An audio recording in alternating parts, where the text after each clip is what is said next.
ओम नमः शिवाय भक्तों, प्रभु आपका कल्याण करें और आप लोगों को हमेशा ही खुशहाली प्रदान करते रहें। कोई भी दुख आपके जीवन में प्रभु की कृपा से न आए।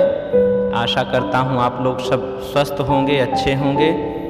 मैं यही कहना चाह रहा हूँ इस वीडियो के माध्यम से कि आप लोग देखते हैं जीवन में छोटी छोटी बातों में हम लड़ाई झगड़े करने लगते हैं। पति पत्नी का आपस में कलह हो जाता है, भाई भाई का आपस में कलह हो जाता है, जबकि ऐसा नहीं होना चाहिए। अगर हम देखेंगे पूर्व में कि जिसने अपनों से लड़ाई किया है या बैर मोल लिया है, उसका कल्याण नहीं हुआ है, उसका सर्वनाश हुआ है। जब महाभारत में कौरव और पांडवों का युद्ध हुआ था तो उसका परिणाम क्या हुआ था आप लोग सब जानते हैं। हम कथा दिन रात सुनते हैं, तमाम चमक के पीछे हम दौड़ते हैं। मैं अपनी कथा में कोई भी इस तरह की चमक धमक और कुछ नहीं बोलूँगा। अगर आप लोगों को अच्छा लगता है तो ठीक है, नहीं अच्छा लगता है तो प्रभु की इच्छा। मैं और इसमें कुछ नहीं कहूँगा कि आप ज़बरदस्ती ही कथा को सुने। अगर भक्ति आपके मन में होगी, भक्ति के भाव को समझेंगे, तभी आप कथा को श्रवण कर पाएंगे। सठ सुधरहि सतसंगति पाए। कितना भी मूर्ख हो, अगर अपने मन को दृढ़ करके इस कथा को आप श्रवण करेंगे तो निःसंदेह ही आपको ज्ञान प्राप्त होगा। मेरे को विश्वास है कि भक्ति महारानी आपके ऊपर कृपा करेंगे।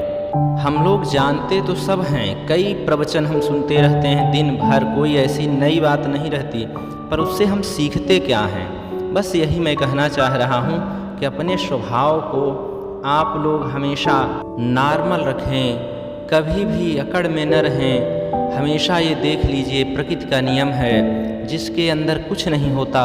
सूखा पेड़ जो होता है हमेशा अकड़ में होता है, जो फलदार वृक्ष होते हैं हमेशा झुके हुए होते हैं। आप हमेशा अपने स्वभाव को पानी की तरह रखिए। पानी को आप जिस बर्तन में रखते हैं उसी का आकार ले लेता है। अगर आप अपने स्वभाव को भी ऐसा बनाएंगे तो आप कहीं पर भी जाते हैं, जिससे मिलते हैं वो हमेशा ही आपको याद रखेगा कि उनसे मिला था, और आपको कभी भी भूल नहीं पाएगा।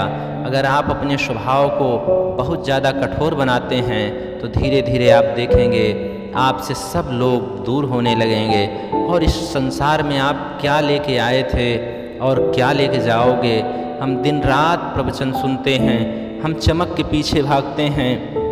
चमक के पीछे तो जो कीड़े मकोड़े होते हैं, आप देखेंगे लाइट आप जलाते हैं, दीपक जलाते हैं, वो कीड़े जाते हैं उस चमक के पीछे और पूरी रात वहाँ उस चमक से, बल्ब से टकरा के सुबह होते होते अपने प्राण को त्याग देते हैं, कुछ भी प्राप्त नहीं कर पाते हैं। उसी तरह से हम भी आज चमक के पीछे भाग रहे हैं। बस भक्ति का यही तात्पर्य होता है कि अपने आप को पहचान लेना। हमेशा ही भजन एक है, प्रभु आप जगो परमात्मा जगो, कि परमात्मा तो हमारे अंदर बैठा हुआ है। अंदर हम तमाम तरह भागते रहते हैं कि कहाँ से लाभ होगा, कैसे होगा। अगर अपनी अंतरात्मा के प्रभु को जगा लेंगे तो निःसंदेह मैं आशा करता हूँ कि आप लोगों को परम शांति होगी। आप लोग छोटी मोटी बातों से लड़ाई करते हैं अपने धर्मपत्नी से, और 7 दिन 8 दिन 1 महीना नहीं बोलते हैं। उतना अच्छा जो समय होता है वो आप लड़ाई में निकाल दिए हैं। अगर वही प्रेम पूर्वक रहते तो अपने जीवन के वो और अच्छे पल आप बिता सकते। जो एक बार समय व्यतीत हो जाता है कभी भी दोबारा वापस नहीं मिलता है। इसलिए एक एक क्षण को और एक एक कण को आप संजो लीजिए। यही सार्थकता है किसी भी शास्त्रों को और हमारे इस वीडियो को सुनने का। मैं यही चाहता हूँ कि आप लोग जो अपना समय तमाम तरह के चमक धमक के पीछे नष्ट कर रहे हैं, उससे क्या फ़ायदा मिल पाएगा। अशांति है। हमारे पास तमाम लोग आते हैं जिनके पुत्र नहीं है, वो पुत्रों के लिए लालायित हैं। जिनके पुत्र हैं वो पुत्रों को कामयाब होने के लिए परेशान हैं। शांति कहाँ पर है? जब आप अपने अंदर में देखेंगे कि वास्तव में हमारा जीवन ही किस लिए हुआ है। यहाँ का जो जीवन है वो पशुओं में और हमारे मनुष्य योनि में क्या अंतर है। शास्त्रों में जो लिखा हुआ है, येषां न विद्या तपो न दानम ज्ञानम न शीलम न गुणो न धर्मः ते मृत्युलोके भुवि भारभूताः मनुष्य रूपेण मृगाश्चरन्ति। जिसका यहाँ पर जन्म हुआ है, यहाँ पर आकर न विद्या न तप न दान न ज्ञान, न उनके अंदर कोई शील है, न गुण है, न धर्म है। ऐसे मनुष्य केवल मनुष्य के रूप में हैं। वो एक पशु की तरह इस पृथ्वी पर विचरण कर रहे हैं। मनुष्य रूपेण मृगाश्चरन्ति, जैसे मनुष्य के रूप में हिरण की तरह इधर उधर भाग रहे हैं। अगर उनके अंदर ये गुण नहीं है तो वो और कुछ नहीं है।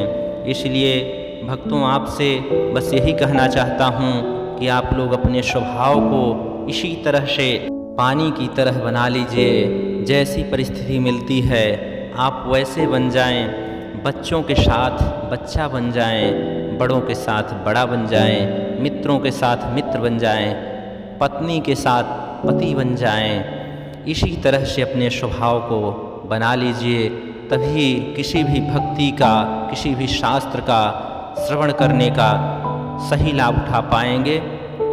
अगर कोई भी वृक्ष है, उसके पत्ते अगर उससे टूट जाते हैं तो एक छोटे से हवा के झोंके से पता नहीं कहाँ चले जाते हैं। इसलिए अपने वृक्ष रूपी परिवार से सदैव स्नेह बना कर रखें, जिसके कारण चाहे कितना बड़ा भी तूफान आ जाए आपका कुछ भी नहीं बिगाड़ सकता।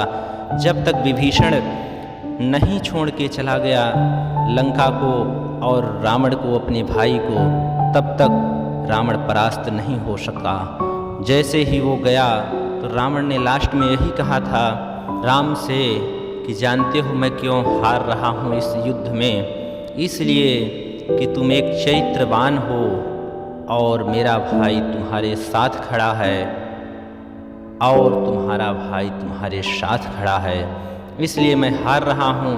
नहीं तो तुम मेरे से ज्ञान में भी तुम ज़्यादा नहीं हो, मेरे से उम्र में भी ज़्यादा नहीं हो और मेरे से बाहुओं की ताकत में भी ज़्यादा नहीं हो।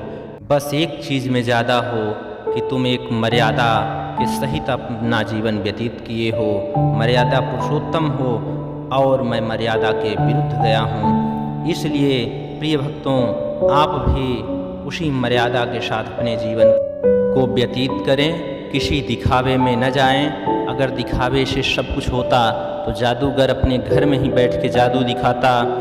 इसी तरह से इस संसार में आज सब जादू दिखाने के प्रयास में लगे हैं और उसी में हम मोहित होके हम भाग पड़ते हैं और इसीलिए हमको अशांति प्राप्त हो रही है। प्रभु की भक्ति को अगर आप करेंगे, वास्तविक ज्ञान को आप अगर धारण करेंगे तो निस्संदेह ही आपको बहुत ज़्यादा ज्ञान प्राप्त होगा। प्रभु आपका कल्याण करें। ओम नमः शिवाय। जीवन में सभी खुशियाँ आपको प्रभु प्रदान करें। ओम नमः शिवाय। जय शिव शंकर।